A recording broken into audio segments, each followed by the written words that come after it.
Tomorrow, hard to believe, it'll be 4 weeks since the 4th of July floods in Central Texas, which we cannot forget. And tonight, our media partners at Texas Monthly are taking a closer look at some of the social media influencers who spent some time in the disaster zone. Lauren Larson is with us tonight for our discussion. Thanks for being with us, Lauren.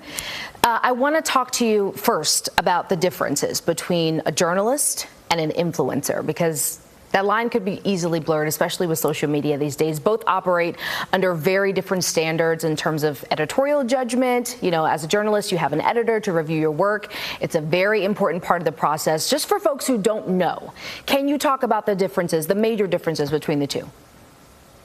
Well, in this case, we did see a lot of the content that was coming out of the flood zone looking kind of similar.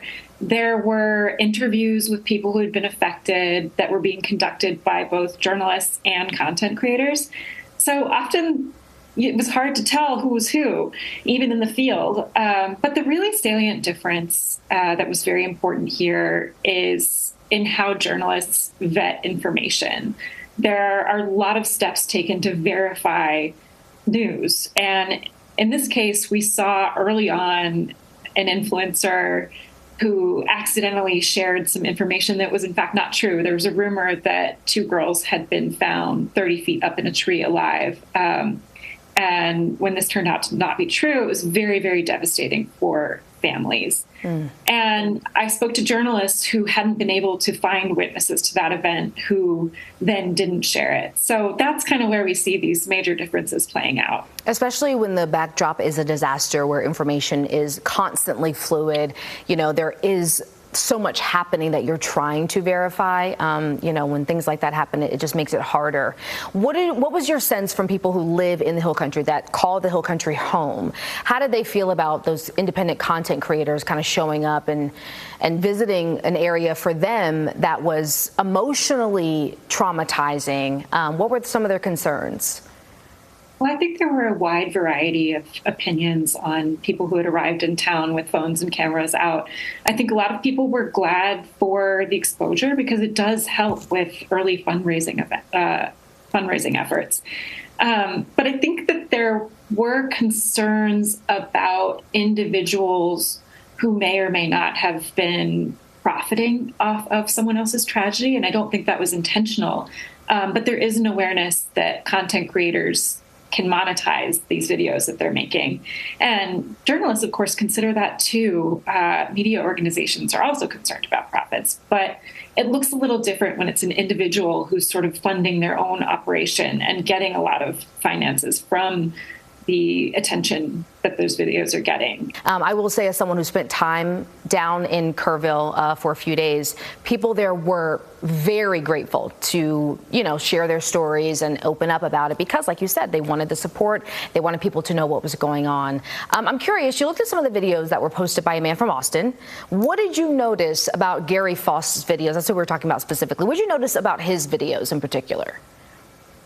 I was so curious to speak to Gary Faust because his videos were just getting so much engagement, and he is this super entertaining kind of Jack Sparrow type guy. Like, he's just so fun to watch. And here he was reporting from this very tragic situation. And his videos were pretty blunt, which I think is part of why they were getting so much attention. He was not putting any varnish on the situation, but he also had a very strong news judgment of his own. He, of course, wasn't showing any victims. And he also was being very delicate about what he did show. He told me that he went to Camp Mystic and felt like that would be too much to share in a post. Which I'm glad he had that discernment, because there's a lot of reliving the trauma for some people who are down there or were down there and living there, and they didn't have a break from it, you know? And one of the things I said to our crew on our way home was, we get to go home. We get to take a break from this, but the people who are impacted by this don't. With that in mind, what do you think all of us should be keeping in the back of our heads in this day and age of news breaking all the time, it being consumed on social media? What do you think people should be filtering through when they're watching a news story, but on a social media platform? I think that now that content creators are part of the news landscape, especially after a major catastrophe like this.